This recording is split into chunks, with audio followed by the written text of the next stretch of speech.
Welcome, favorite listeners of the whole wide world, to a ninth episode of the podcast. It has been fun, it has been sweet, it has been challenging, it has been rich. And thank you for listening to this process of being ready to be vulnerable and wrong and finding purpose and looking for freedom and hunting for ideas and gathering new concepts and wrestling own and twisted thought patterns. I am 29 years old now, mid-pandemic, a stuttering mess, a maybe dyslexic XY representative, Hispanic by origin, and I still have not found my quote-unquote career. If you're in a similar island as me, I hope this helps you too. You're not alone. So let's learn together, let's support each other, let's question everything, let's listen to each other. Well, now, today, have you ever wanted to eat the foods that you love without feeling guilty for it? Do you want to be free from your own judgment because you did not go for a run after that delicious, calorie-charged and flavorly orgasmic pizza with extra cheese, extra sauce, with touches of basil and chili that while you eat them, then while you eat it and savor it, it hugs you and says, I love you, just the way you are. Are you done with diets and cutting your favorite foods and then binge them, then hate yourself while you cry over an episode of Tiger King while your cat looks at you, judging you for watching the suffering of their cousins and from the human that feeds them plastic-covered pellets of food or wet food feasts off a can? Are you desperate to achieve a healthy body and a healthy mindset that stops shaming you for everything that quote unquote you do wrong? Well, I fucking do. I want all those things, and I want to be able to love myself and love the food I eat, and once and for all end this hellish, devilish, should be cancelled, vicious thought pattern that disempowers me from my deep core. If you are like me, boy, I have a treat for you. The wonderful, powerful, insightful, wise, strong, and cheerful Zoe Nicholson gave me a piece of her time and explained how I can achieve all that illuminated state through intuitive eating. Zoe has 16 years of experience in the field of nutrition and is the co-founder of the moderation movement and Love What You Eat.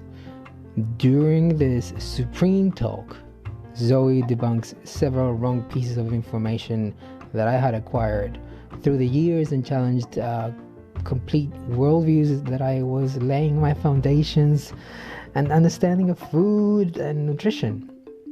So witness all her expertise and my humble ignorance and the questions that I made about something that we don't really know much, and that it's okay if we don't. So thank you and enjoy.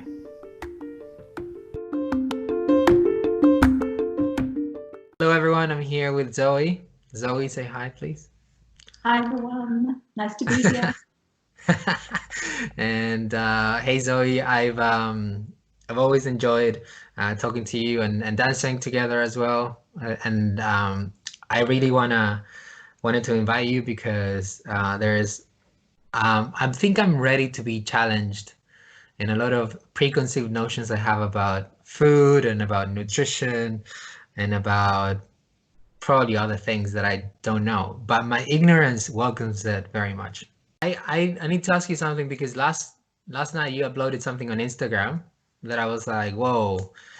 You uploaded something that says no need to track calories in anything. Indeed, I did. And I wanted to start with that because for me, that I'm not a scientist. I listen to a lot of different things and I read a lot of different things. That's like, if you want to have a set goal in mind to like reach certain body type or a certain ideal weight, whatever, you need to track calories, especially like athletes and all that. So is there a context to that, or is it just in general? So yes, there, like with everything in life, there are what am I trying to say? There will be some. There's always exceptions. So there is a small percentage of people who might find it useful, helpful to track calories, and athletes, elite level athletes, certainly may be those people, but not all elite level athletes need to do that. But for the average day, everyday person like you or me, and the people that we dance with and our friends, there's actually no need to track calories. So there's a lot of context behind that. So do you just want me to dive right into it?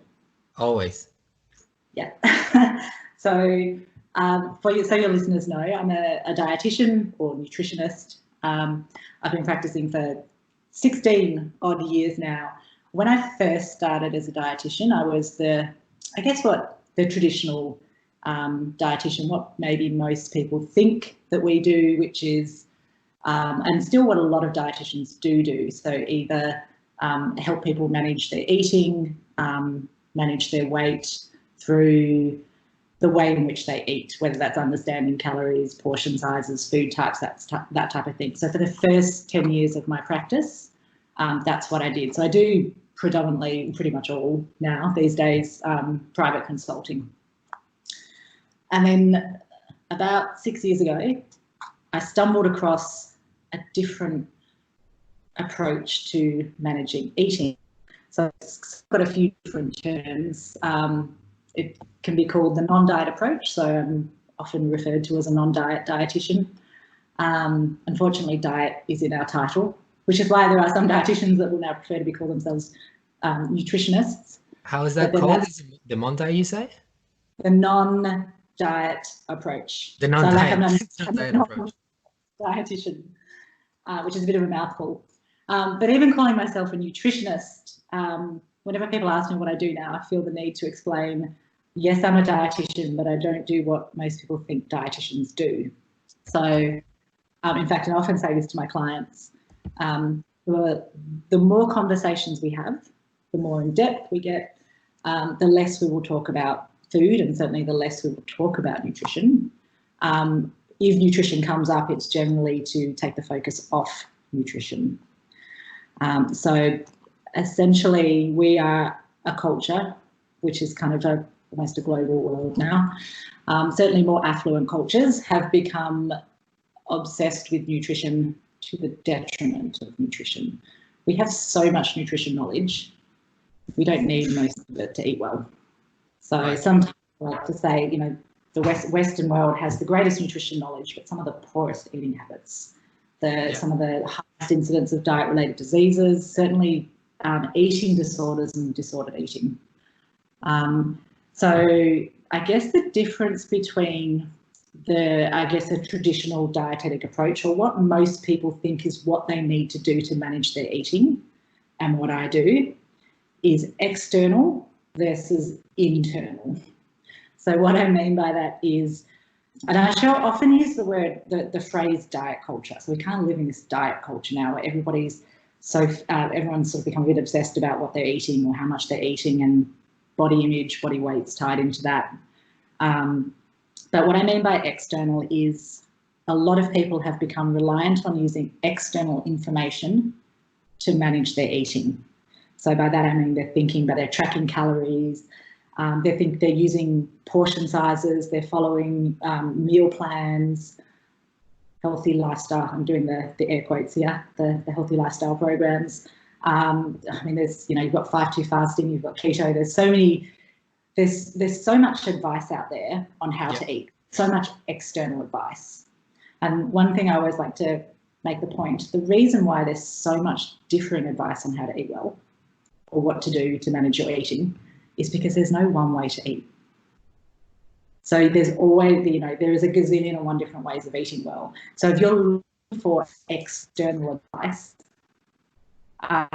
you're going to always come across lots of conflicting information, and as I said, a gazillion and one different ways of doing it. So this non-diet approach, which is also referred to as, or uses a process called intuitive eating. Okay. And I'll explain a little bit of that in a moment, but intuitive eating is about kind of loosening the grip, letting go of a lot of, not being so reliant on all that external information, so not needing to worry about calories, portion sizes, etc., and instead tuning back into our own bodies. So learning, like reconnecting with our appetite cues. So I guess intuitive eating is the ability to recognize when you're hungry, and there's different levels of hunger. It's the ability to recognize when you're full, and there's various levels of fullness. And actually, I've just recently sort of shied away from using the word fullness, and it's recognizing when you've eaten enough, because that can entail fullness, you have to. And it's recognizing what satisfies you.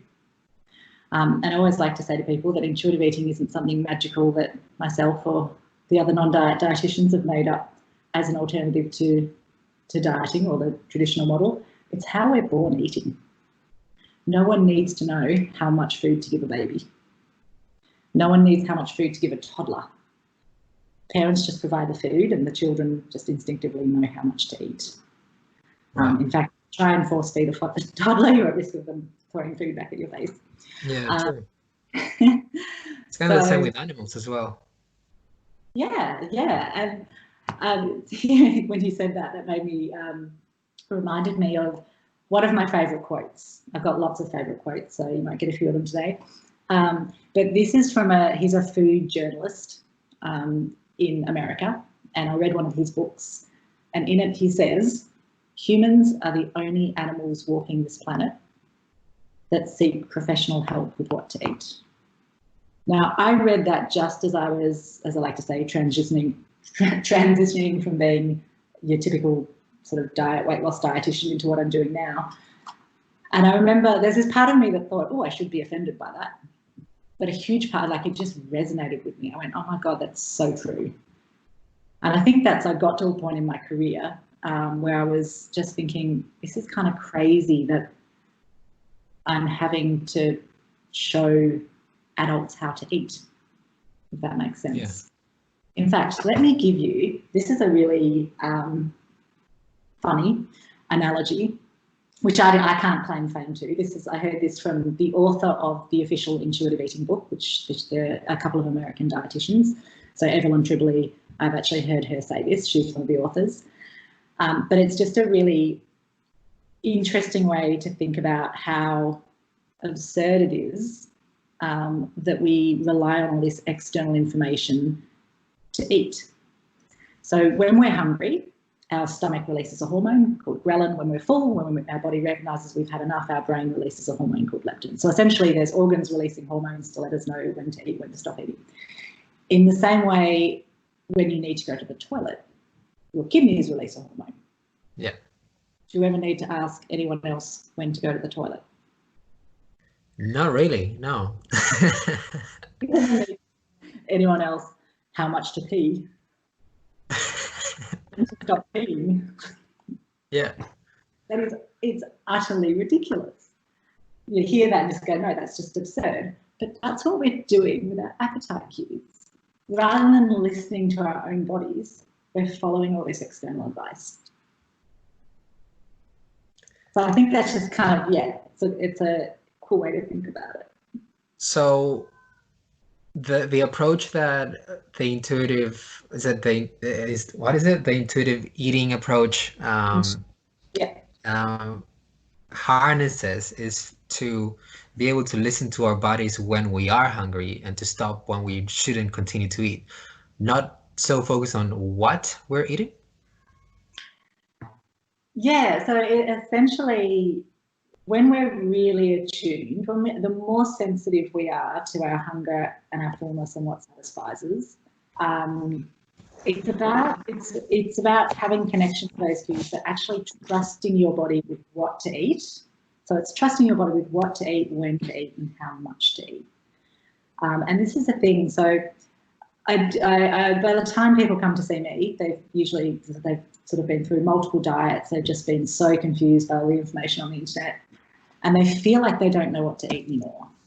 But one thing I always assure people is that you do actually know how to feed yourself, but you've just been really confused by all the mixed information out there. And yeah, so if I've got someone that's thinking, oh, I don't know what to eat anymore, a really interesting question to put to them, or you could put this to yourself, is if I didn't have to worry about my health, my weight, or my reputation, as in what would other people think if they saw me eating this, what would I choose to eat? And that's an interesting question. Peanut butter. What was that? Peanut butter? Peanut butter. There you go. And that's potentially what you feel like eating in that moment. Perfectly nutritious food. Occasionally when I use that question with people, I get some people that they draw complete blanks. And that's usually just because the food that what they know they enjoy, they've been taught or conditioned to believe they shouldn't be eating, so they've kind of blocked it out of their repertoire. And yeah, so it just takes a little bit of time of tuning back into the body and learning how to give yourself permission to eat again. So the philosophy, if you like, of intuitive eating is unconditional permission to eat, which means you get to a point where you believe, so once you're eating intuitively, so an intuitive eater believes that they can eat whatever they feel like, whenever they feel like it. So there's sort of no rules about what you should and shouldn't eat. Now, obviously, if, like I was sort of saying at the beginning, there are exceptions to all of these things. If you have celiac disease, you need to avoid gluten. If you have a peanut allergy, you need to avoid peanuts. Usually there's a fair amount of motivation to do that, though, because most people don't want to die.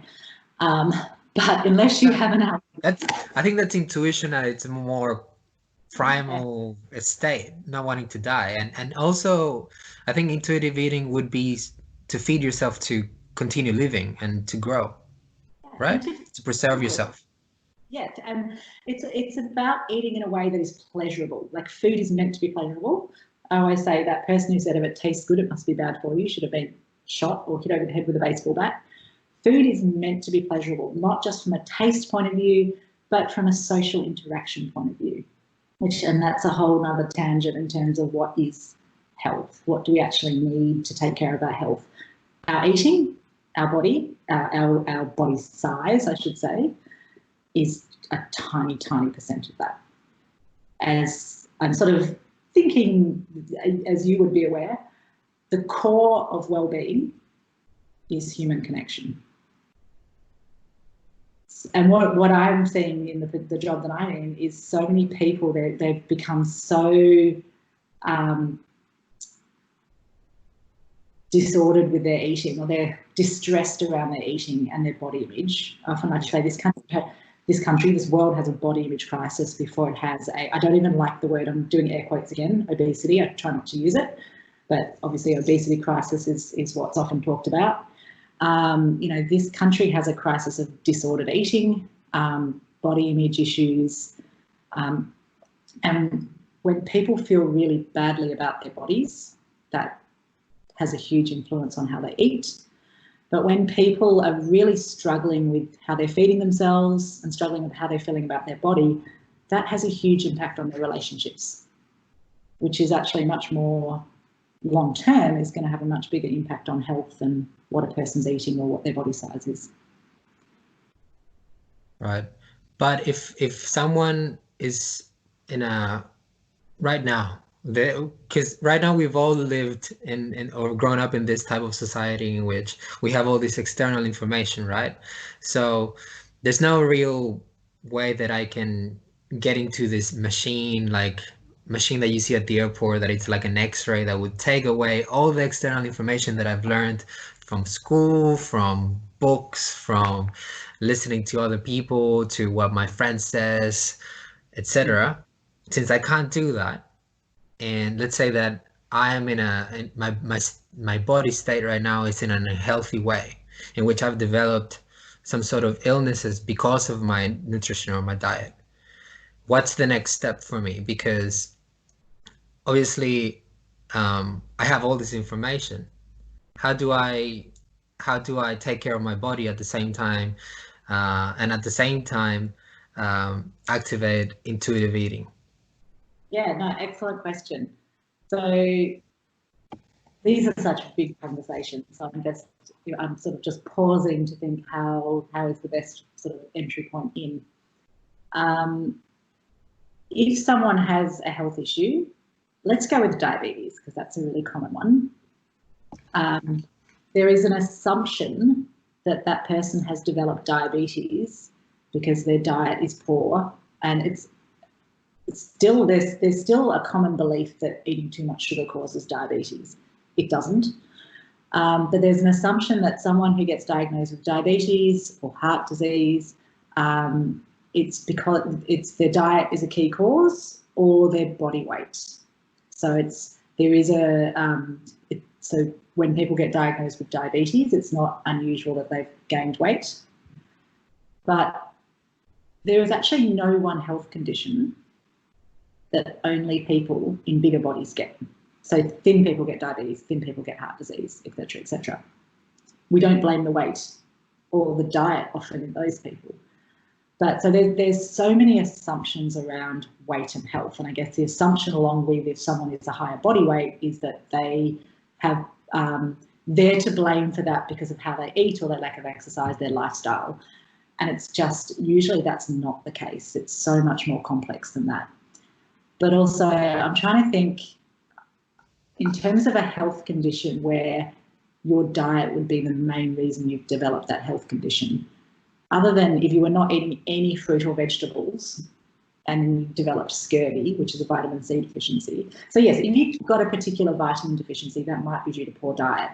But most of the sort of main health issues we see, diet may be a small component, but most of them are genetically driven.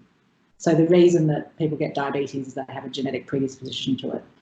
The reason that there's a larger there's a correlation, not a causation, a correlation between high body weights and diabetes is that diabetes causes weight gain. So the weight gain that someone who may experience with diabetes is not for the most generally not because of their poor eating habits or their inactivity.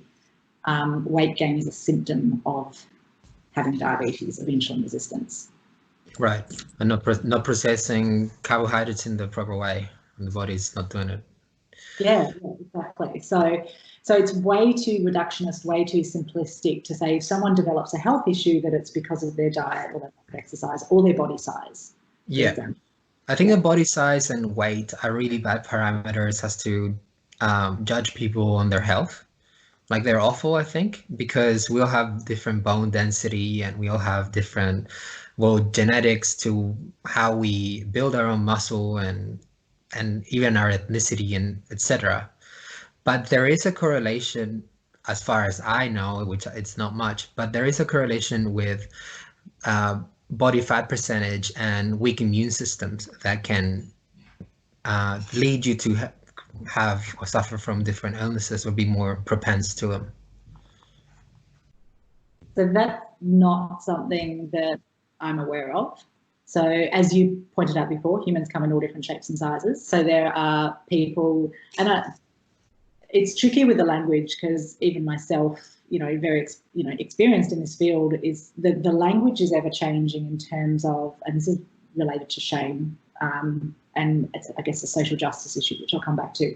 So there's a fat activism in the world. So there are a lot of people that are reclaiming the word fat. So most of us are very fearful of fat, like we're a deeply fat-phobic culture. Calling someone fat is like the worst thing you could call someone. But it should just be an adjective in the same way that tall, skinny, short. Yeah, exactly. Yeah. So there are people in fat bodies who are reclaiming that word and will quite proudly say they're fat. So there are millions of people in fat bodies who have no health issues. There are millions of people in thin bodies who have health issues. Basically, it's, to quote one GP I chatted with, who said, health is a lottery ticket. So we have some control over our health, but ultimately you can be someone who quote unquote has the perfect diet on paper, is really, really active, and then drops dead of a heart attack in their 40s or gets cancer at a fairly young age. You can have someone that just pays no attention, maybe does have a nutritionally poor diet, is not active, smokes, whatever, and lives till they're 90. So yes, we can have some influence, but at the same time, there's a large luck factor, if you like, involved. But back what you were saying about the immunity, that's not something I'm aware of in terms of having more body fat than someone else that impacting your immune function. So yeah, I can't necessarily comment on that. What I can say is that fat is blamed for an awful lot of things. It's an easy scapegoat. And shame. So shame is a really important conversation. You were saying before in terms of using weight as a parameter is just not good because of lots of physiological reasons, like you said. Some people have different bone density, different muscle mass, but probably arguably the more important reason is weight stigma and shame. So when people are made, so this is the majority of the clients I see, they feel so badly about their bodies, and actually you can be any body shape or size to feel badly about your body, and the shame that comes along with that. So if you are actually in a bigger body or a fat body, the judgment you get from almost every angle is such that people they feel awful about themselves. And then if they do get diagnosed with a health condition, they're sitting there with the doctor, and the doctor's like, oh well, maybe if you tried to lose weight. Now, I should be careful saying this in case there's any doctors listening, because I know there's lots of fabulous doctors out there. And also, most doctors want the best for their patients. Part of the reason that weight loss is such a widely recommended factor is this is to do with all these assumptions I mentioned before. We've just been conditioned to believe that having extra weight on the body is not a good thing, that losing weight will actually benefit health. So it's just the normal thing that gets recommended. Also, often we don't have the answers for our clients if people are unwell. So it's almost like suggesting that people lose weight is kind of like an easy way out, if you like. So back on the topic of shame, there is an article got published in the British Medical Journal at the end of 2017, which was brilliant to see because that's a mainstream medical journal. And the mainstream medical model is very weight-centric still. But what this article was about was health-related shame. And it basically said that shame is an independent risk factor for health. So it talked about 3 layers of shame. People experience acute shame. So where someone judges you for your size, your shape. You might be in the doctor's office and they weigh you and they go, your BMI is this, whatever. There's chronic shame. The chronic shame can be living in a culture where bigger bodies are seen as a bad thing. Like, our culture has this really strong weight bias. The most basic level, thin is good, fat is bad. Thin is more worthy, more attractive, more successful, and fat is all the things that I'm sure your listeners would know that come along with that. So there's chronic shame. If you've got a health condition, there's chronic shame with that, diabetes being a classic one, because there's this idea that, you quote unquote let yourself go, brought it upon yourself. There's also another layer of shame, they're intertwined, is social stigma. So there's a lot of social stigma about, so that could be body size, that could be health condition, but financial status as well. Mm-hmm. So all those 3 layers of shame, so it's now been researched and found that they independently impact metabolic risk factors.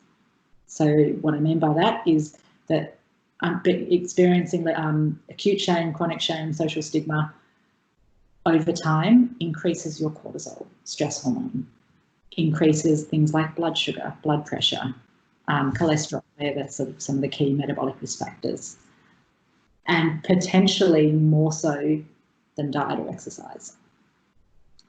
So how do you measure shame though? Because when you say shame, I think that that's just stress, that people are subjecting themselves under stress. Because how can you scientifically measure it? you just not just sitting like I would have seen thousands and thousands of patients over the years, and just sitting across from them, traditionally in the same room as them. At the moment it's all via Zoom, but you know, you just know the shame is there. So yeah, I don't know that it's something you can measure. You start talking to people about it. So I have these conversations with my clients, and you know, some of them start crying, some of them are just nodding, some of them are just like, oh, it's such a relief to hear that, you know, it's not my fault. So, but I think from, as you know, from one human to another, we know human. I mean, it's shame is a one of our emotions. It's not something we talk about much, though. We often don't use the word shame. We, particularly when in relation to food or our behaviours, I should say, we tend to use the word guilt. So people will say, oh, I'm feeling guilty because I didn't go for that run, or I feel guilty because I ate a hamburger. And it's not actually guilt. This is that feeling you have when you don't do that thing you think you quote unquote should have done is actually shame. So we feel guilt, assuming we're not a sociopath, we feel guilt when we do something bad. So if you killed someone to get the hamburger, or you stole the hamburger off someone, or you were supposed to meet a friend in the park for a run and you just didn't show up, you didn't contact them, then there might be a sense of guilt involved in that because you've done something that's harmed someone else. But so the difference between, so guilt is I sort of did something bad, or I am bad, and you're not a bad person for eating a hamburger. Shame is I feel bad. So when you feel bad, and you know, I'm sure you can relate to feeling bad over various things, you know, that is shame. Yeah. And I'm sure you can appreciate that someone in a large body is made to feel bad constantly, you know, over and over again. Like that they're not doing enough to take care of their health, that they're not, you know, they could be fitter, that they don't look good enough. There's, you know, so many things that are tied in with that. Yeah. For example, I'm not completely happy with my body. Mm-hmm. And I think that a lot of times, and what you're talking about shame, which is something that I think we've all felt with our bodies, is, for example, in my case, is comparison with others, you know, and also has to do with you have a certain objective in mind or something that you would like to achieve, but you're not getting it because you're trying all these different formulas, or you're trying all these different methods, and you're trying to find something that matches your lifestyle or your philosophies. So I think that's the hardest part, and that's why people in the end feel so much pain in so many ways.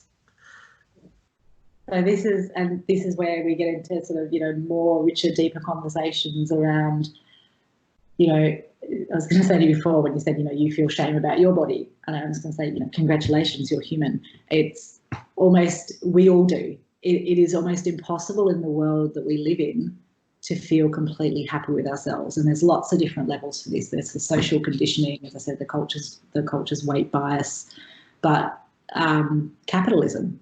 I'm not anti-capitalist by any means, but you know, we live in a world where we're just, it's expected of us that we're constantly bettering ourselves. You know, it's like you can never be thin enough, you can never be, you know, your eyelashes can't be long enough, your skins can't be perfect. There's always something you can do to better yourself. And even someone that you might look at and go, wow, they've got, you know, a quote unquote amazing body and all that, there'll be aspects of themselves that they're not happy about. And this is because we live in a world where it's like we're never meant to be enough. Sort of getting into Brene Brown territory here. I don't know if you've heard of Brene Brown, but she's an amazing shame researcher. But that's, you know, that's another tangent, her work. I was going to say something else and now it's popped out of my head. Oh, okay. So this is values. And this kind of goes back to what you asked me before about, okay, I've been conditioned to think like this and I feel like I've got this health issue, but you're saying, how do I sort of let go of what I've been led to believe and practice this intuitive eating?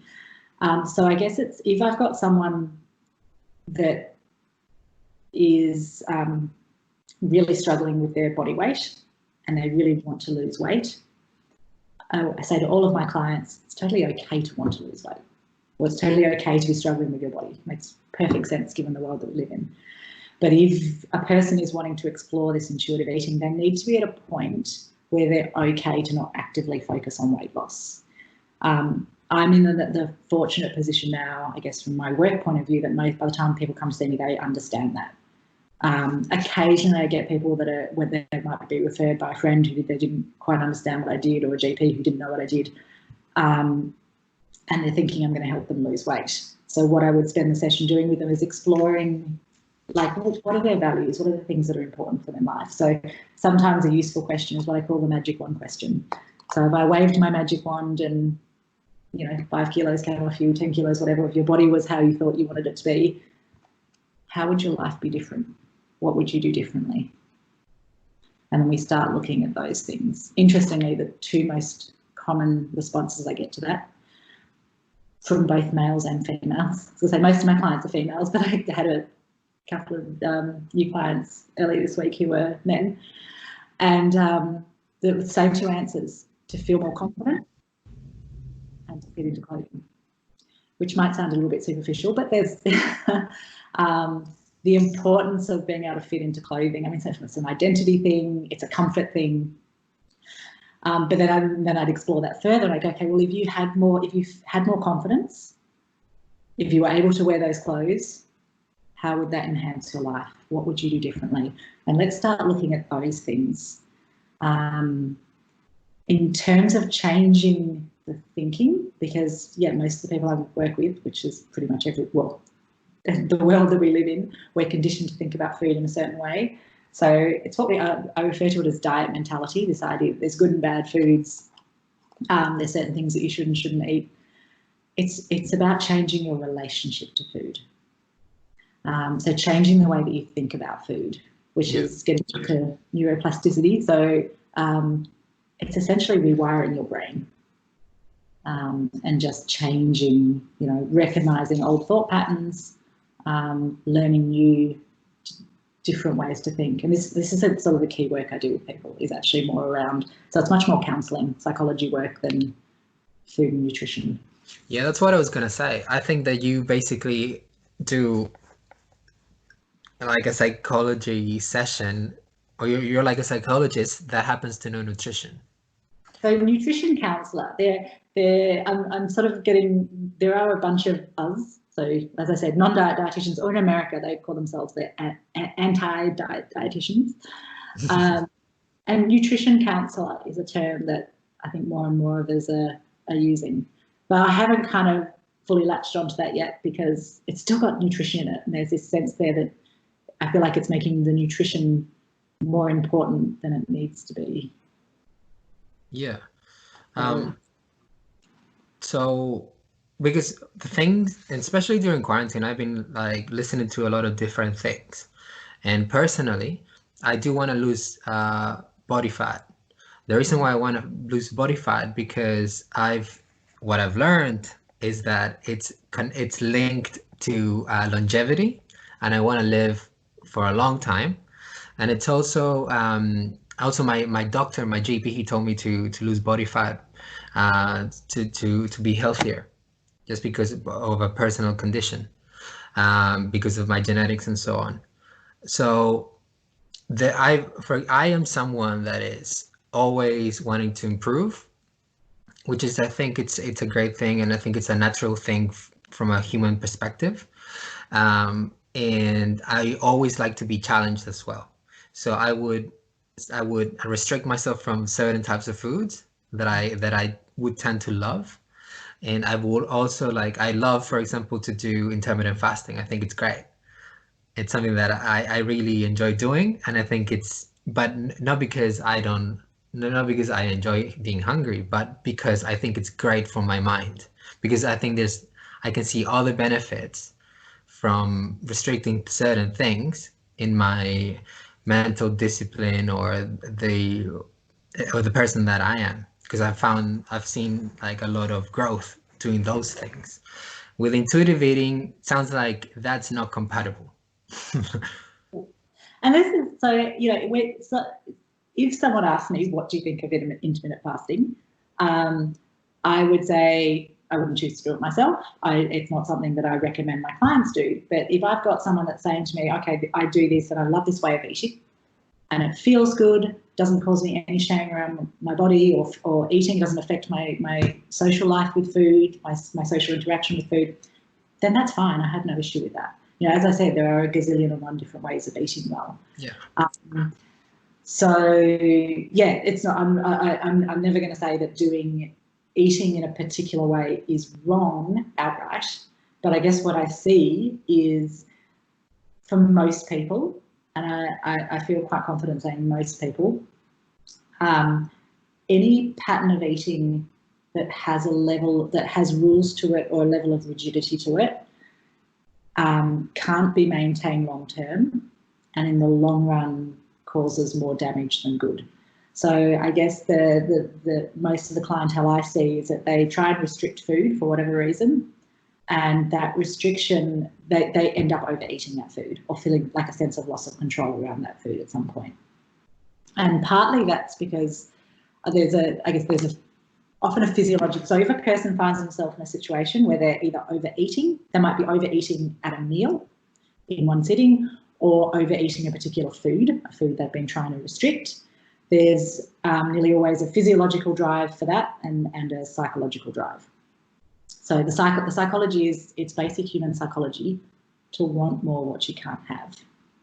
So when something becomes off limits, it becomes more desirable. If you think of the forbidden fruit effect, a favourite quote of mine is, scarcity makes us anxious and abundance allows us to feel calm. That's a quote I've used for a long time, and it was, you know, at the beginning of this year or in March when toilet paper was scarce, everybody could really relate to that. So when something is off limits, it's more desirable, and then when you have that food, you actually get a heightened dopamine reward response. It's more pleasurable. Yeah. It's more pleasurable, yes. So when there was a toilet paper shortage and then all of a sudden there was toilet paper, we were like so excited by getting toilet paper, which of course doesn't ordinarily happen. And with food, that's actually even greater because we need food on a daily basis to survive. So what drives people at some point to overeat a food is either the psychology of having restricted it, so it's actually more rewarding to have it, but also often people are undereating. Now, you may not be doing this if you're in with what you're doing, but most people in the pursuit of weight loss will end up eating less, will end up undereating. They're taking in less calories than what they actually need, and then they will end up overeating. And the best way to explain this is with a few little analogies. The concept of willpower or even discipline with food is actually quite misplaced. So we have some basic biological drives that we can't override. We need to eat, we need calories from food, we need to breathe, and we need to sleep. If I said to you, now, Pablo, I want you to hold your breath for 10 minutes. You just look at me probably, like, with training, I would probably be able to do it for like 3-4 minutes, but right now for like 2. But you can't do it for 10 minutes. Now, even if I say, come on, use willpower, you know you can't do that. If I said, I want you to stay awake for a week, again, you know you can't. We don't expect people to do that. But because of this diet culture we live in and this idea that we should all be trying to lose weight or not to have too much weight on us, everything in our world kind of validates restricting food. So we're duped into believe that that's what we should be doing. But for most people, at some point, they'll end up overeating. So if we deprived you of oxygen for, let's say, I don't know, did you say you could hold your breath for 3 to 4 minutes? I can't even hold mine for a minute. No. With proper training, humans can hold the breath for 3 to 4 minutes, sometimes even more. But naturally, like 1.5 to 2 minutes. Okay, so let's say we deprived you of oxygen for 2 minutes. Yeah. But then we let you breathe just before you perish. Are you going to breathe normally, or are you going to be gasping for air? Well, it depends. Because, and this is the thing as well, that I'm super for, I think that depriving yourself from things is beneficial as well. I don't think that doing it the whole time is the ideal, but I think that there are things that you can only learn by doing these things.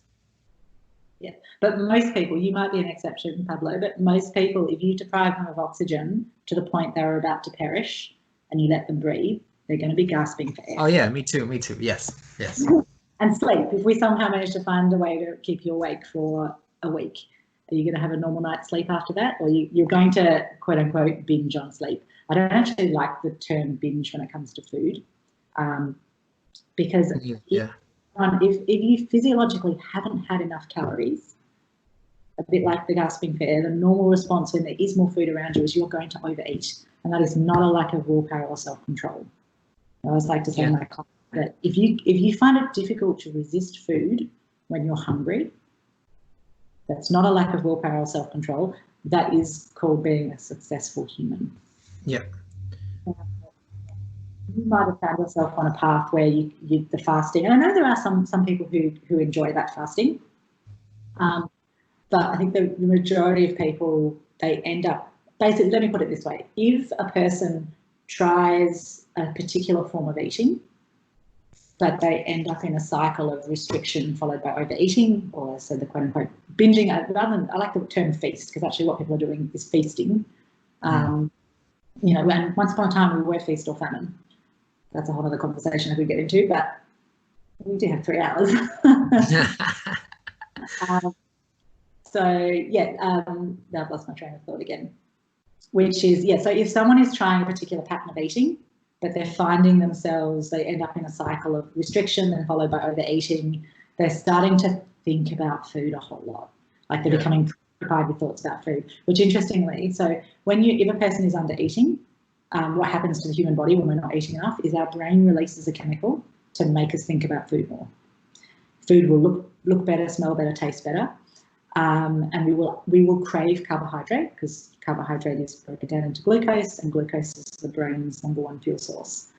So as when people are finding themselves craving sugar, craving sweets, craving carbs, it's often because they're not eating enough, and it's not because carbs are addictive. It's actually just because they're not eating enough. So that's a lot of people have a strong physiological drive to need to eat more. So in that case, sorry, you can go on. I was going to say, but if you're doing the intermittent fasting that you're doing, where you notice that you're hungrier for a period, if that doesn't affect you, if that's not messing with your psychology around food, if it's not meaning that you're finding yourself then overeating, feasting at another stage, then that's fine. So that it's not interfering with just living the life that you want to live, living a life according to your values, then as I said, I have no issue with that. But a lot of people out there end up really feeling really distressed, anxious around their food, their eating, their bodies. And so I guess the intuitive eating is a way to get out of that, where it's not a weight loss approach, but it's not anti-weight loss. So if a person does lose weight, it's a side effect of being more in tune with the appetite. So if you've got someone that's just not really paying attention to their appetite, so they might be doing lots of eating when they're not hungry, which is easy to do in this world because we have lots of food, then they might be eating, they might not really be recognising when they're full, so they're eating more than they need on a regular basis. As people really tune back into their appetite cues, and as they give themselves permission to eat, so you're much less likely to binge or go nuts for food when it's available all the time. That's back to the scarcity makes us anxious, abundance allows us to. So what people find, it's not unusual that there's a bit of a flood, for some people, a bit of a floodgates open effect when they first start intuitive eating. If they've been really restricted, they might find themselves eating lots of the stuff they were restricting. So it's really important that they're working with someone that's talking them through that and saying, well, this is part of the process. The pattern that your eating takes on when you're learning to eat intuitively is usually not how your eating will look once you are eating intuitively. But there needs to be this permission to eat to get to the point where you're able to make that decision. Oh, I can have it if I want it, but do I feel like it right now? And then as a person is getting back in tune with their appetite, they might find that the overeating stops. They're just doing less, they're eating less overall because they're more aware of their appetite. And then, yes, it's possible there could be a change in body fat percentage or weight as a result of that. It's just that needs to be seen as a total side effect as opposed to the goal. Yeah, I feel like intuitive eating is all about balancing the way you approach food. So from a psychological point of view, if all of us exercise intuitive eating would not be a conversation. It would not be a concept. It would just be eating, you know? Exactly. So Yeah. that what I want to ask too is we do get addicted to things. Yeah, we get addicted to certain chemicals and chemical reactions in our bodies and how they make us feel and the hormones they produce and then physically we do have certain dependencies, we could say, right? So for example, when you were saying before that the brain sometimes is craving carbohydrates and glucose, and then we get into this cycle of thinking of carbohydrates, of pasta, of candy and chocolate and sugars. That's one thing when we need it. But for example, if a person has excess body fat, they don't really need that energy. And is it possible with the intuitive eating approach that that person is actually addicted to sugar? So the first to the first point, no, wrong. People can have a high percentage of body fat and still be malnourished, still not be eating enough. So most people understand anorexia nervosa to be the condition where people are in almost emaciated bodies, so too thin bodies. There is a growing number of people with anorexia nervosa in larger bodies, in what we might call a straight size body, so a normal size body or a fat body. So a person can be starving at any size. Yeah. Equally, a lot of the people that come to see me, the reason that they've got more body fat on them now than they did when they were in their 20s or 30s, is actually through dieting. So dieting is a better predictor. So dieting, when I say dieting has kind of become a bit uncool. I think when you say dieting, it has to do with calorie counting and. So any change to your diet where the calories are controlled to lose weight is dieting. People don't like to use the term dieting anymore. It's become a bit untrendy, but that's the modern definition of dieting is if you are controlling your food to change your body shape or size in some way. So, and if a person is dieting or taking in less food than what they need, then they often lose weight initially. At some point, pretty much everyone regains it, and that's not, I don't think that's going to be news to any of your listeners that almost everybody who loses weight on a diet or whatever program they do regains the weight at some point. What might be news to your listeners is that a lot of people end up heavier. So the diet cycle itself, the weight loss cycle, actually leads to weight gain in the long term. I don't know, do you want me to go into a bit of the physiology as to why that happens? That's quite interesting. Yeah, definitely. So basically, if you are actively pursuing weight loss, then typically that means you will have reduced your calories. And what that does is it puts the body into famine mode. Like, you're not in a famine, but the primitive brainstem part of your brain doesn't know that. All your biology knows is there's not enough food energy. Be a bit like if you didn't have enough air to breathe, you're panicking like, oh my God, I need more air.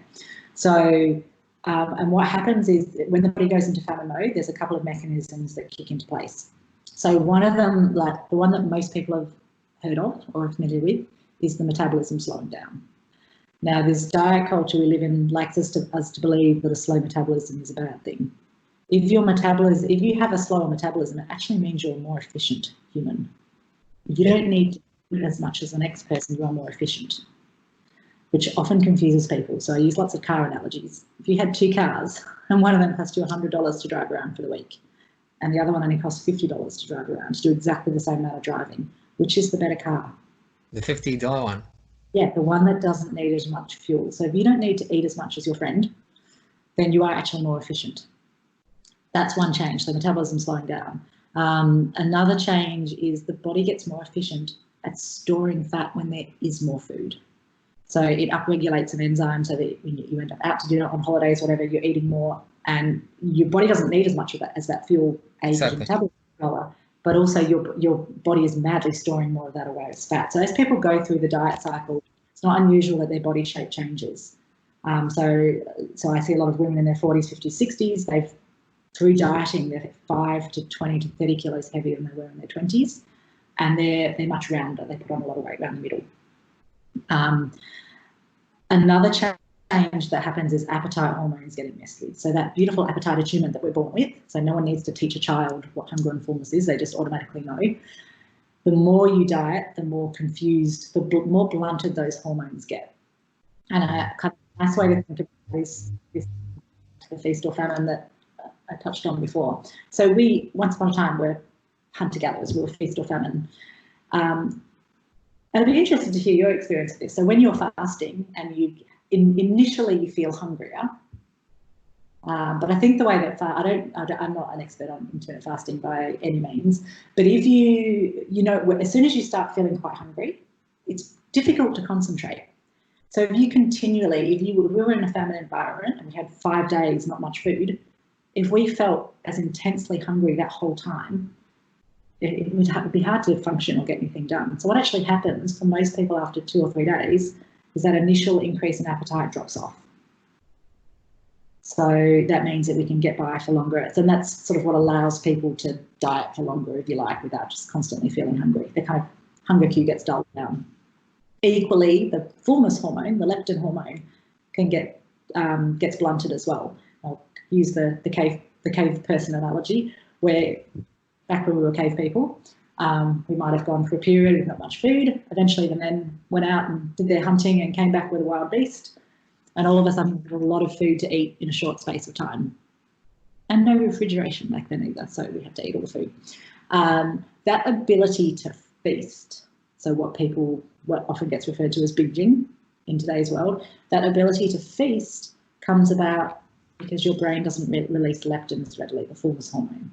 So for people who are not eating enough during the day, or just generally not eating enough, and then they find themselves overeating in the evening or on the weekend, which is one of the most common presentations I see, the ability to eat a lot in one sitting it's not to do with being a glutton or having no self-control. It's because your body's enabling you to do that by not letting you know that you're full as quickly as if you were eating enough at regular intervals. Yeah. So yeah, and over time, so the more people go through that diet cycle, their appetite hormones become more and more blunted to the point that they're never quite sure when they're hungry or when they're full. The good news is there that no matter how messed up someone's appetite cues are, and eating disorders probably can damage them the most, you can get that attunement back again. But the last change that happens when we go into famine mode, and I refer to this one as the most profound change, because it's the one that people notice. It's the one that causes the psychological distress. Most people don't notice their metabolism slowing down or their body increasing an enzyme to store more fat. Or they don't even necessarily notice their appetite hormones being blunted because it's such a gradual thing. But what people do notice is their brain going nuts for food. So what I mentioned before about when you're under eating, your brain releases a chemical to make you think about food. So as I said, the food looks better, smells better, tastes better. So it's like your food-seeking behaviours really, really ramp up. So that's and I'm trying to think because you asked, there were 2 points to what you said before. I'll come on to the addiction in a moment. Okay, yeah. So one of them was that, if you've got extra body fat on you, maybe you don't need that food energy. So yes, hopefully I've debunked that one. So yes, you can be starving at any size. Particularly if you put on weight through either a health condition, so PCOS is another one, so women experience that where when they develop PCOS, they also, insulin resistance is a common condition that comes with that, and that causes the body to put on weight. So according to your expertise, do we add body fat if we eat too much carbs? We can add body fat if we eat too much of anything, not just carbohydrate. So if you eat too much fruits and vegetables.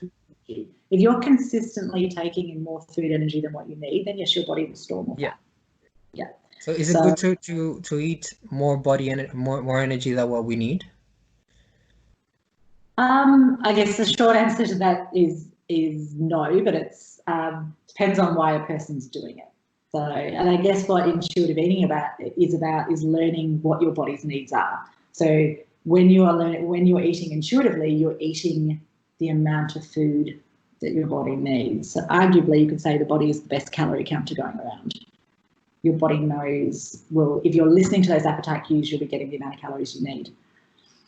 On the sugar addiction topic, so this is, I can email it through to you if you like. I'm trying to think what the article is called, but I've got it saved on my computer, which has looked at all the science behind sugar addiction and said that there is no evidence yet for being addicted to sugar. So the pathways, yes, we can get addicted to alcohol, we can get addicted to cocaine. The pathways are quite different. Awesome. Yeah, I want to read that. I would love to. Yeah. So what a lot of the sugar addiction studies haven't controlled for is, well, if they're with humans, it's restrained eaters and unrestrained eaters. That people who are restricting themselves or dieting, when in the study, when they're given the food, they'll often overeat it, like in normal life. Whereas people who are unrestrained eaters, who haven't dieted, they might eat, when they're given a sample of food to eat in the study, they just eat what they need. So they haven't controlled for that. With it's mainly rat studies they've done with sugar addiction, and the difference was whether rats were intermittently fasted or not. So rats that were fed ad lib, so they had a constant supply of food, they ate more sugar. They put sugar in the food. They ate more sugar simply because the sugar was in the food. So that's the same for the human food supply. So I'm not going to argue that our food supply makes it too easy to overeat certain foods. Yeah. It does. So yes, the rats, when they were fed ad lib, did eat more sugar simply because the sugar was there. But the rats that were intermittently fasted, so they were 12 hours no food, 12 hours food, they went nuts for the sugar. So they're given food with sugar and food without it. I can't remember exactly, but essentially the ones that were restricted for a period and then given food actually ate more sugar than the ones that were just fed freely. So that's, just sort of an interesting comment on, which sort of matches, as I said, what we see in the human world. People who are trying to control their eating end up feeling like they're out of control. People who are just giving themselves permission to eat, without the restriction, but with a sense of attunement to how the body feels, not just eating a block of chocolate because it's there. They're choosing to eat the chocolate because they feel like it in that moment. And they eat it in a way that feels good. Most people, if you eat an entire block of chocolate, will recognise that you feel a bit sickly. So I should say most people who have good appetite awareness, or intuitive eaters, it is possible as a non-intuitive eater, someone who's got a bit messed up with their eating, to eat an entire block of chocolate and not feel sick from it. Yeah, because for example, I think I like to know a lot of stuff or learn a lot of stuff, and then I learn too many things, and it's obviously confusing, I think, for everyone. So for example, I feel sometimes that like late at night, at 11 at night, I feel like having a big margarita pizza, super cheesy. Yeah. But I don't, because one of the reasons is because what I know is that it's bad for me. And it's because I don't wanna have extra body fat that I don't need, that my body doesn't need in order to just sustain myself. If I said to you, so how do I change that mindset? To make an appointment and come and see me. Done. So if you're hungry, so this gets into the good food, bad food conversation. If I said to you that there's actually no one food that nutritionally is bad for you, including a really cheesy margarita pizza, what would you say? I would question that claim. Okay. Yeah. Okay. So this is the question I ask pretty much all my clients in the first session, and I use this to I'm gonna give you a scenario now to help put a different perspective on nutrition, to think about it differently. Yes, So please put me on the spotlight. I'm here to let my ignorance flourish and then die. Yeah. So So- I'm here to learn. Just put me on the spot. This is an extreme scenario, but that will help you remember it. But diet culture is extreme. This idea that sugar is toxic is not only completely inaccurate, it's a very extreme way of thinking about food. I want you to imagine that you're stranded in the desert for 6 weeks and all you have to eat is that cheesy margarita pizza. Would it be bad for you? No, I would have a great time. Yeah, would it be bad for you nutritionally? Would it be bad for me nutritionally? Well, it's so contextualized. So in that context, no. Exactly. Yeah, why not? Because I would be having some carbohydrates from the dough and some protein from the cheese and had some and fats as well. So that margarita pizza is giving the 3 most vital nutrients, food nutrients that we need to sustain us: carbohydrate, fat, and protein. Your margarita pizza is giving you a good balance of those 3 nutrients. There's also a range of vitamins and minerals in there with the pizza dough and the cheese and the tomato sauce. Now, often the most common examples I get when I use this with clients, because I say, give me a food that you really enjoy but you think it's bad for you. Hot chips and chocolate are the 2 most common ones I get. And with chocolates, because with margarita pizza, I'd actually have to get my nutritional program out, in the sense, so I often use vitamin C as the first deficiency that would arise. But tomatoes are a good source of vitamin C, but vitamin C does get destroyed on cooking. So I'm not actually entirely sure how much vitamin C is in a margarita pizza. Let's just assume that there's not much. So, but after 6 weeks, you may well have developed scurvy, which is the vitamin C deficiency. So I'm going to take you out of the desert now. You've got free access to food, but I'm going to say to you, Pablo, for the next 6 weeks, all I want you to eat is margarita pizza. Breakfast, lunch, dinner, nothing else but and cheesy. I'm back home? You're back home, yeah. I'm back home. So you've got free access to other food, but I'm saying to you as your dietitian, all I want you to eat is cheesy margarita pizza, nothing else. Well before you start to develop scurvy or any other sort of nutritional deficiency, what do you think might happen? I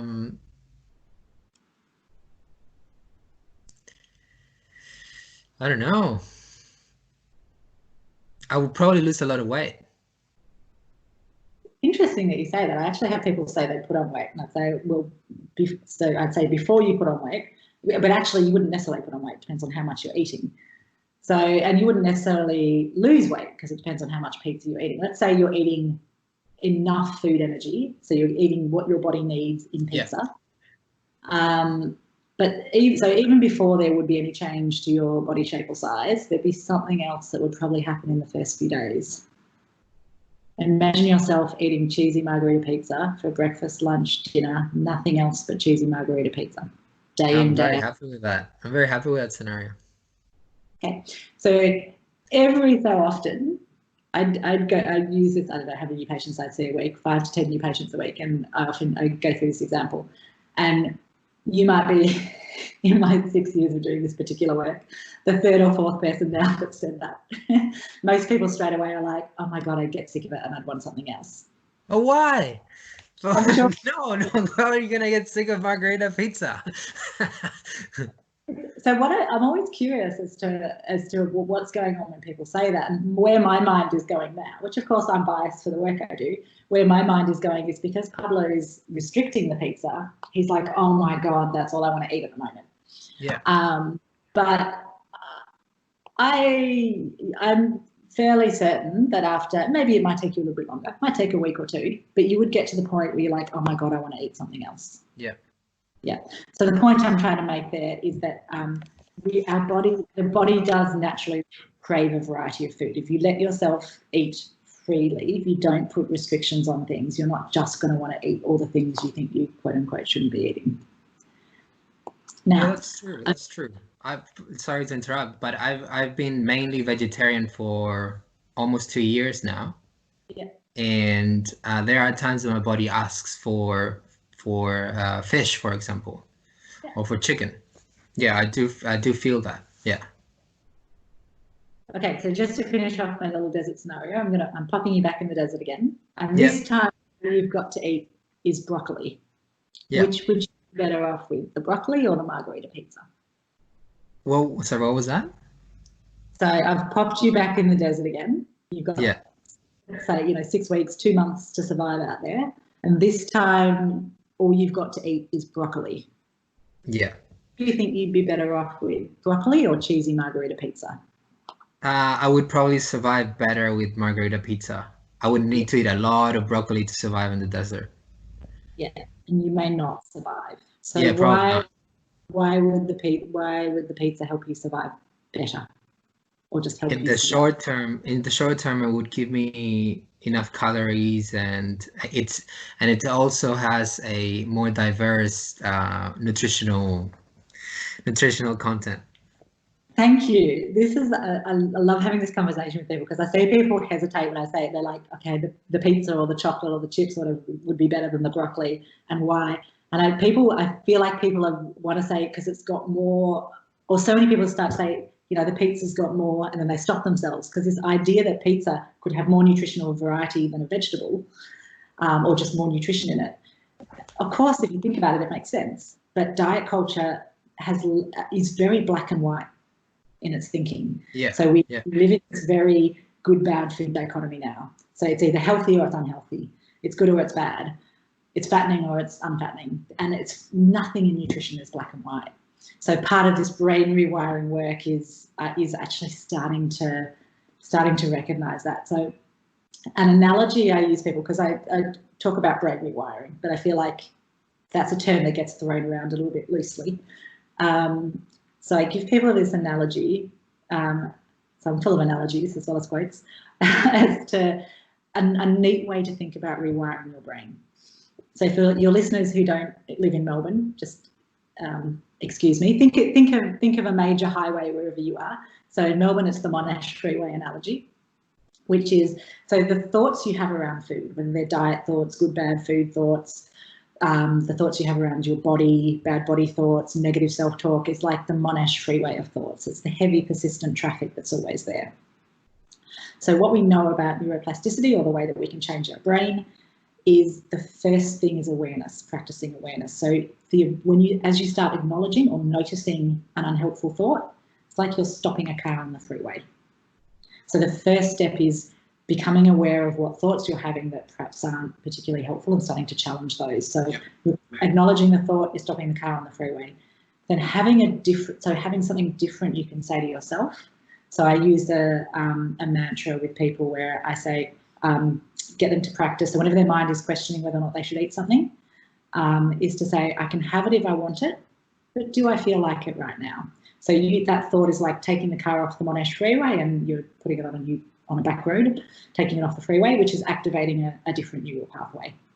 And repetition is what causes those new neural pathways to strengthen.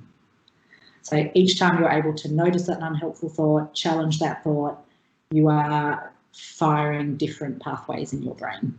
Yeah, definitely. Yeah, and then eventually, in time, the Monash Freeway of unhelpful thought starts to fade, and these new ways of thinking become stronger, become the default way of thinking. Yeah. Yeah. I believe in that, and that's why I restrict myself from things to create new patterns. For example, that's what works for me. And like, for example, with intermittent fasting, I feel super energetic when I do it. I have more energy, it's a really nice paradox, because I don't know, they say that you also get adrenaline activated, like your body goes into starvation mode and like trying to in survival mode. My mind is clear. I can be more focused. So I don't know, but that's my experience. If that's your experience and that's what works for you, then that's totally fine. One of the things I like to say, because in a sense, intuitive eating is not a way of eating. It sounds like it is, because I said there's a gazillion. It's a philosophy. It's a philosophy, because I understand that people are going, well, you're saying that people should eat intuitively. Isn't that just another way? Intuitive eating is actually less about what you're eating, how much you're eating. It's about your awareness of your eating. Yeah. So you intuitive eater and do intermittent fasting. So it's the ability to be aware of how you're feeling, your appetite cues, what feels right for your body. Yeah. So it's about learning to be the expert of your body and what works best for you. It's like yoga for food. It's like with yoga, you just learn, oh, okay, so if I do this type of stretch, this happens on this tenses in this part of my body, and then you become more in tune with your body. It's great. I like that. Yoga for food. Maybe that can be the title of the podcast. Our conversation. No, that's good. So I guess the only thing I would sort of leave you with is to say that because are you in your late 20s? You don't mind me. What is it? How old? I think you're in your late 20s, aren't you? I'm 29. I'm 29. Right? Yeah. I think you were about 26 when I met you.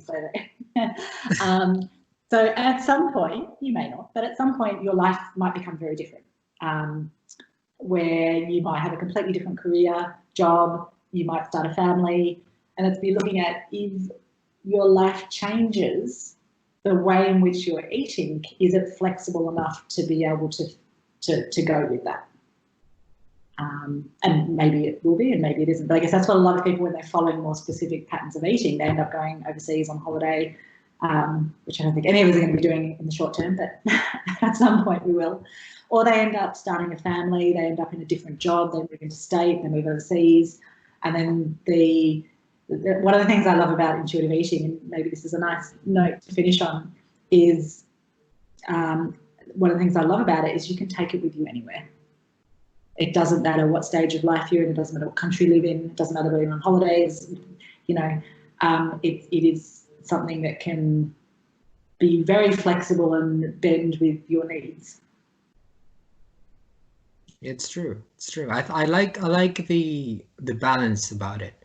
I like everything with balance in the end. Yeah. And that's why that's why I thought it was like yoga for like yoga of food. Because I think it's so personal too. And it's so much about your own perception about your own self, what you want about yourself.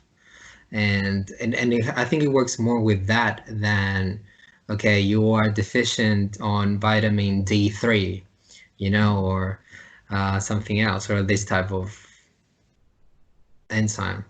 So I think that actually makes a lot of sense. I think that the biggest challenge is to reprogram your mind and choose to not to pay attention to the knowledge you already have. It's really hard to ignore things that you identify as truth. Absolutely. It's called cognitive dissonance. Cognitive dissonance, yes.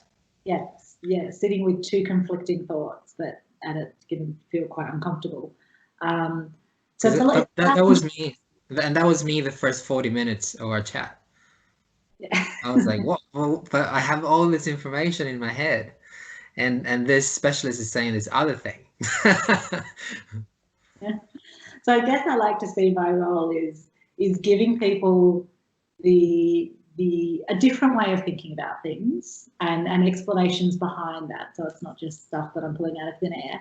And if it resonates with you, and this is what I find, even someone who has no idea what I do, I know you have a little bit of a sense of what I do, but you can see how when I first meet someone, they ask me what I do.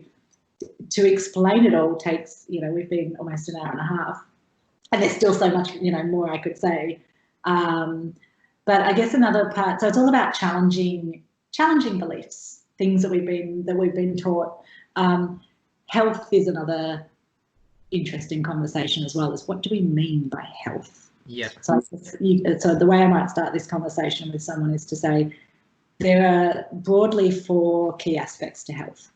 So we have physical health, we have mental emotional health, we have social health, and spiritual health. So the spiritual health would be you have a religion or identify as being a very spiritual person, or it more just what is meaningful to you in life? What are your values? That's sort of what we mean by that. So the world that we live in has become very focused on physical health. Yeah. Usually definitely. to detriment of those other three aspects of health. So you may have an enzyme deficiency, you may have a particular nutrient deficiency, you may have high cholesterol. If the pursuit of trying to correct that is taking away from your mental, emotional health, your social health, and your spiritual health, then is it actually improving your health? I do think there's a lot of sense, though, to focus on the physical health, because as far as we know it, we are in this physical world and we don't have proof that there's anything else. So if we don't focus or over focus sometimes on our physical health, then we cannot, if we die, we can't really focus on our mental health or spiritual health or anything else, you know? So I think that there's that idea that if you didn't pursue your physical health as intensely, would it actually lead you to die earlier? There's an assumption that that might be the case, but as I said, you can have someone who is doing everything quote unquote right and then gets cancer at a young age, or has a heart attack at a young age.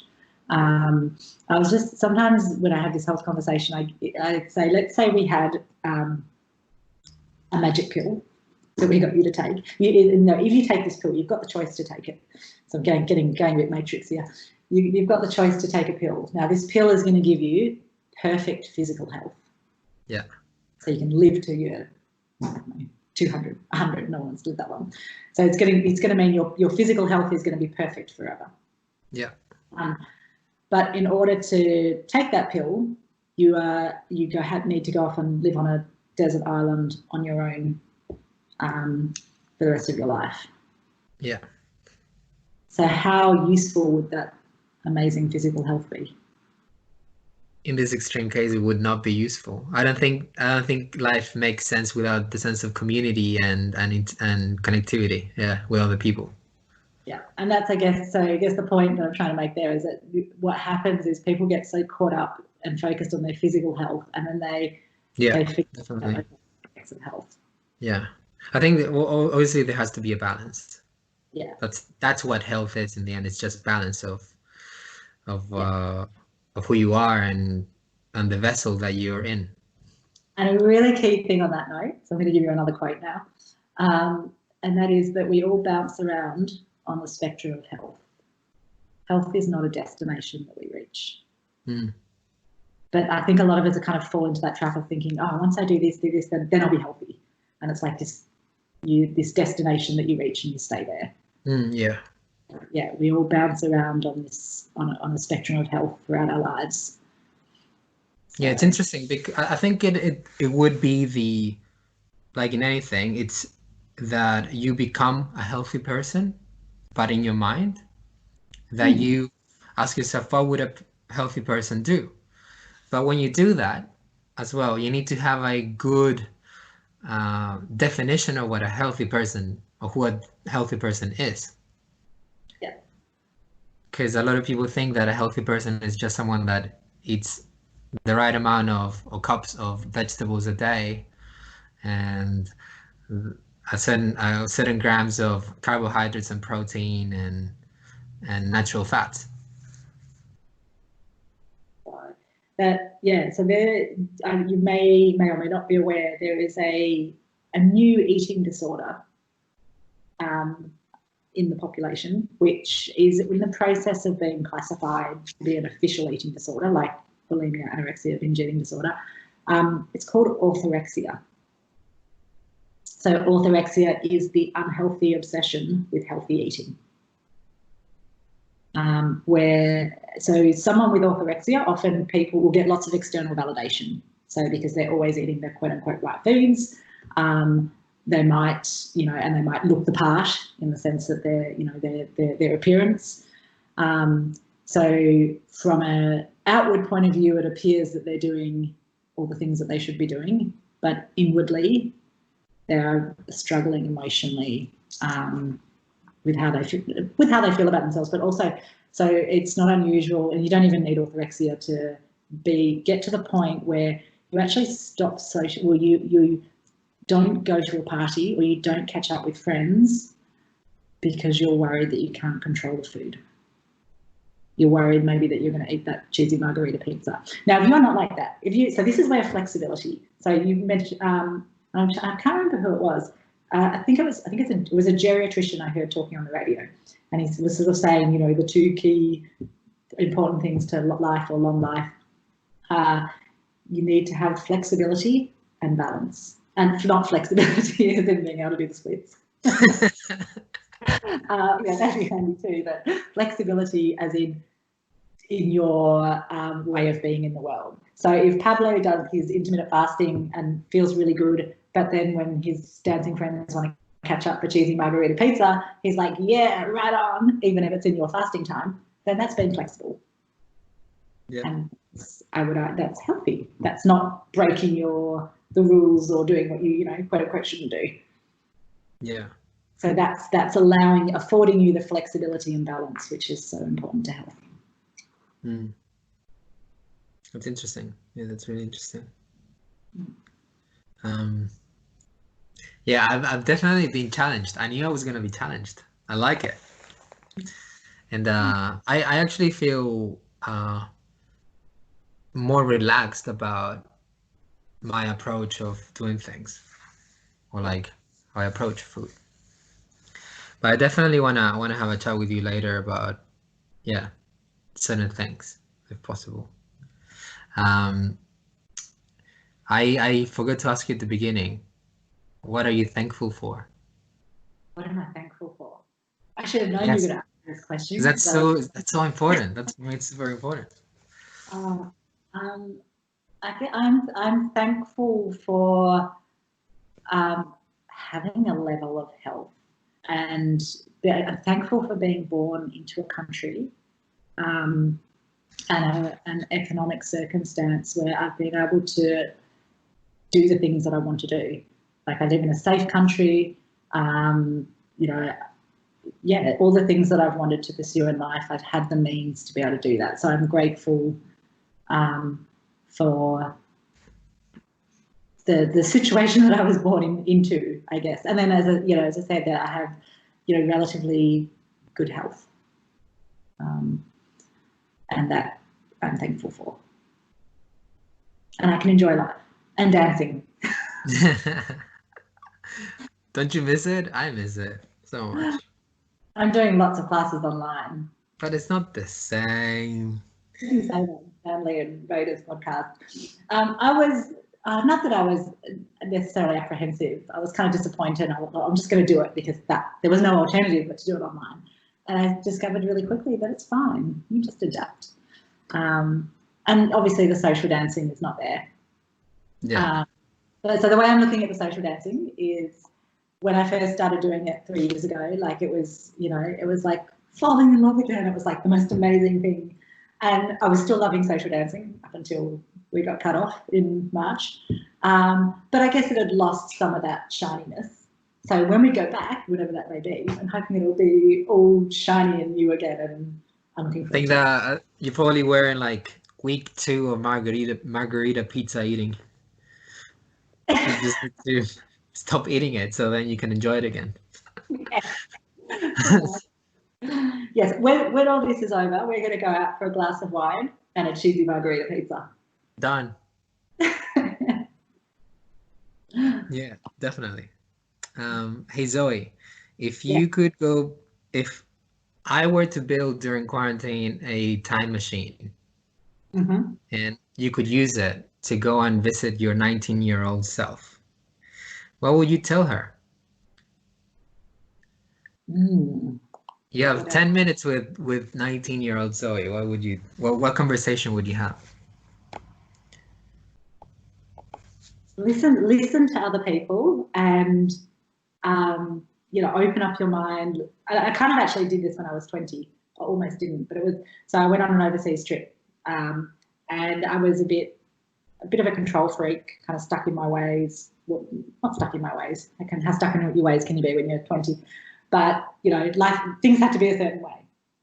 And then I ended up with this group of people that I met in Thailand, and they wanted to do all this traveling, and I freaked out and went, oh my God, I'm going to get Japanese encephalitis, and had the Lonely Planet card out and looking up all the vaccinations I hadn't had. Unfortunately, the partner I was with at the time just said, you don't have to control everything. It's okay, go with it. And I did. And that, I have to say, people say you do go on that trip that changes your life.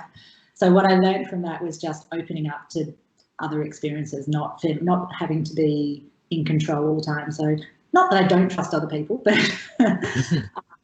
but really, really listen to other people and try different things. Yeah, you don't have to be, I guess experiment more. I don't know. Oh, nice. That's a new one. I like it. Thank you. If people want to get in touch with intuitive eating, the moderation movement, with you, to book an appointment with you or anything, how can they contact you? So my business is called Love What You Eat.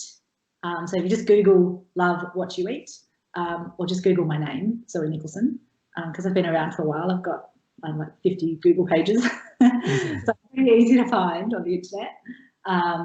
So you can do an inquiry through our website. You can just send me a text message. The number's on there. I have social media, my Love What You Eat platform, so Facebook, Instagram, and then Moderation Movement that you mentioned, which is also Facebook and Instagram. So the Moderation Movement I run with counsellor Jodie Arnott and friend.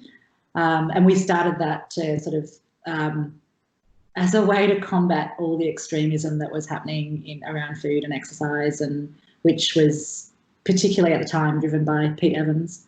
And that was 2014 when he was getting on his soapbox about paleo, and Sarah Wilson and the I Quit Sugar movement. Yes, so that's how people can find me. So I'm pretty easy to find. Awesome. Thank you so much for the time and the conversation about intuitive eating, and also being patient with my ignorance and also my questions. Thank you for asking such clever questions. Questions that allowed me to explain the important things. Probing questions. I just want to learn. Shit. I think it's also very something that I've actually grown tired of, is just seeing people not being able to have honest conversations or question things, and that it's not a disrespectful thing to ask something when you ask it with respect, because you really want to learn, or you really want to be told that you're wrong about something. Like, there were a couple of instances that I was actually wrong about the things that I knew, and you were like, no, that's wrong. And that, for me, that's awesome, because the more you don't know, the more you're gonna learn, and that's beautiful in itself. So thank you. I think just on that note, when I said, oh, you're wrong, I think we all need to be careful with, there isn't necessarily always a right answer. There isn't necessarily always a right and wrong. There are, there are certain examples that, if you decided to walk across the monastery without looking, you would probably get hit by a car. But there are certain things, like I'd have to look more into it, but what you were saying about the higher percentage body fat and affecting the immune function, I don't think there's no kind of there's nothing black and white when it comes to health, other than the food allergy thing that I mentioned before. And that's, I think that's a key thing to remember. It's science has always run the risk, and does run the risk of being very reductionist, if that makes sense. If you're looking for an answer, a yes or no answer, that's when things go wrong. So keeping an open mind. Yeah, definitely. Love it. Yeah, cool. Thank you, Zoe. Let's say bye to everyone, and hopefully we can have another conversation, because I think we have a lot of things that we can talk about. No, certainly. I'd love that. Thank you, Pablo. Thank you, Zoe. Bye. See you later.